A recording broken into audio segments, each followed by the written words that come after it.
Assalamualaikum warahmatullahi wabarakatuh. Perkenalkan, nama saya Risma Elizhar, NIM 241469095 dari Program Studi Sistem Informasi Fakultas Teknik Universitas Sabulia Tama. Baiklah, di sini saya akan sedikit menjelaskan tentang jenis memori dalam komputer. Yang pertama, perbedaan RAM dan ROM dari segi fungsi dan volatilitas. RAM atau Random Access Memory berfungsi sebagai memori, sementara yang menyimpan data dan instruksi yang sedang digunakan prosesor, memungkinkan akses cepat selama operasi komputer. Sebaliknya, ROM Read Only Memory menyimpan instruksi dasar seperti BIOS yang diperlukan saat komputer dinyalakan. Kemudian dari segi volatilitas, RAM bersifat volatil, artinya data hilang saat komputer dimatikan, sedangkan ROM bersifat non-volatil, sehingga data tetap tersimpan meski tanpa daya. Selanjutnya, ada peran kritis RAM dalam kinerja komputer. Yang pertama, kecepatan sistem, di mana kapasitas dan kecepatan RAM menentukan seberapa cepat komputer menjalankan aplikasi dan multitasking. Yang kedua, kurangi ketergantungan hard disk drive. RAM besar mengurangi akses ke hard disk yang lebih lambat, membuat sistem lebih responsif. Kemudian ada contoh penggunaan, yaitu game modern seperti GTA 5, editing video, pemrograman dan virtualisasi yang memerlukan RAM besar agar berjalan lancar tanpa keterlambatan.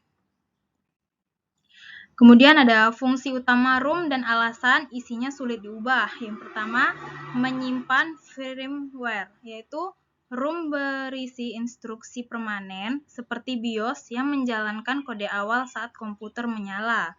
Yang kedua, keamanan sistem. Isi ROM tidak mudah diubah untuk mencegah modifikasi yang bisa merusak proses booting dan stabilitas. Terus ada teknologi khusus. Beberapa ROM seperti EEPROM bisa diubah, tapi memerlukan perangkat lunak dan proses teknis khusus tertentu. Kemudian ada kenapa cache lebih cepat dari RAM dan pengaruh cache terhadap kinerja komputer. Itu yang pertama, letaknya dekat dengan CPU. Cache berada sangat dekat dengan inti prosesor, memungkinkan akses data sangat cepat. Kemudian ada ukuran kecil. Cache menggunakan SRAM yang lebih cepat dan berukuran kecil untuk optimasi kecepatan. Kemudian ada kinerja komputer. Cache mempercepat eksekusi program, mengurangi bottleneck, dan meningkatkan efisiensi energi. Kemudian perbandingan HDD dan SSD menurut kecepatan, kapasitas, dan keandalannya. Menurut kecepatan akses, HDD lebih lambat karena komponen mekaniknya. Kalau kecepatan akses yang SSD jauh lebih cepat, hingga ribuan MB per second dengan NVMe. Kapasitas HDD menawarkan kapasitas besar dan harga terjangkau. SSD kapasitasnya lebih kecil dan harga lebih mahal per gigabyte-nya.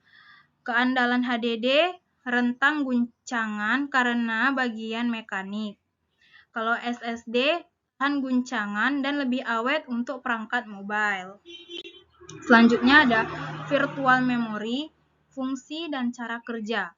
Definisi virtual memory adalah ruang penyimpanan tambahan di hard disk atau solid state drive yang digunakan saat RAM penuh. Yang kedua, penggunaan oleh sistem operasi. Sistem memindahkan data yang jarang dipakai dari RAM ke virtual memory agar aplikasi tetap berjalan. Adapun dampaknya, pengambilan data dari virtual memory lebih lambat sehingga dapat menyebabkan perlambatan sistem. Kemudian ada flash memory dan popularitasnya di perangkat portable.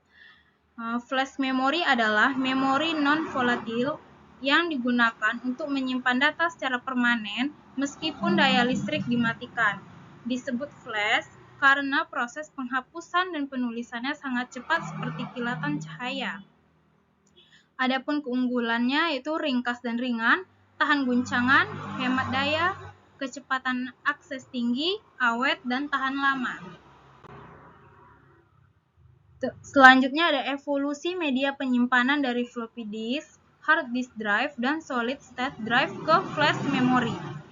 Floppy disk kapasitas kecil yaitu 1,44 MB. Aksesnya sangat lambat, dapat menyimpan data kecil seperti dokumen teks, dan file sistem operasi.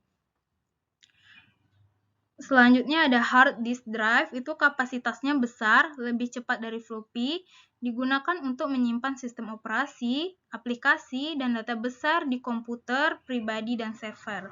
Kemudian ada solid state drive, memiliki kapasitas yang bervariasi mulai dari 120 GB hingga 4 TB atau lebih. Digunakan untuk penyimpanan utama dalam laptop, desktop, dan server. Kemudian ada flash memory, memiliki kapasitas yang bervariasi mulai dari 1 GB hingga 2 TB. Aksesnya sangat cepat dalam menulis dan membaca data. Digunakan untuk menyimpan data yang portable, lebih kecil, lebih cepat, dan lebih tahan lama. Kemudian ada implementasi cache di CPU dan manfaatnya. Itu terbagi menjadi 3 level. Yang pertama, level 1 cache. Cache tercepat dan terkecil langsung di inti prosesor. Level keduanya lebih besar dan sedikit lebih lambat dan dekat dengan inti CPU. Level 3-nya, cache bersama antara inti CPU, kapasitasnya besar.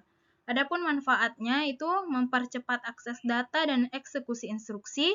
Kemudian ada mendukung prosesor multicore untuk kinerja optimal.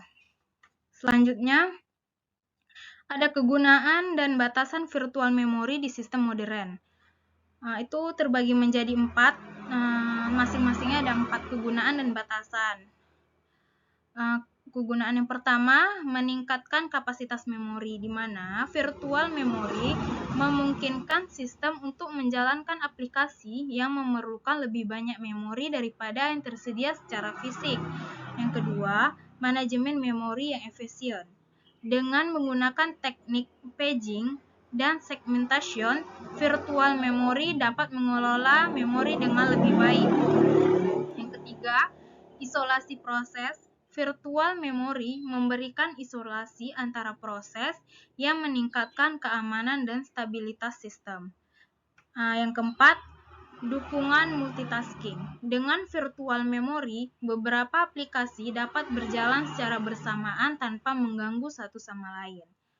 Kemudian ada batasannya. Yang pertama, kecepatan akses yang lebih lambat. Akses ke virtual memory jauh lebih lambat dibandingkan dengan RAM. Yang kedua, dampak pada umur perangkat penyimpanan. Penggunaan intensif virtual memory dapat memperpendek umur perangkat penyimpanan, seperti SSD, karena seringnya operasi baca atau tulis. Yang ketiga, keterbatasan dalam penanganan kesalahan.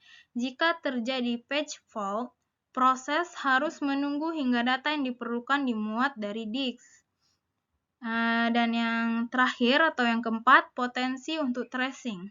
Jika sistem terlalu bergantung pada virtual memory, dapat terjadi tracing, di mana sistem menghabiskan lebih banyak waktu untuk swapping daripada menjalankan aplikasi. Baiklah, hanya ini yang bisa saya jelaskan.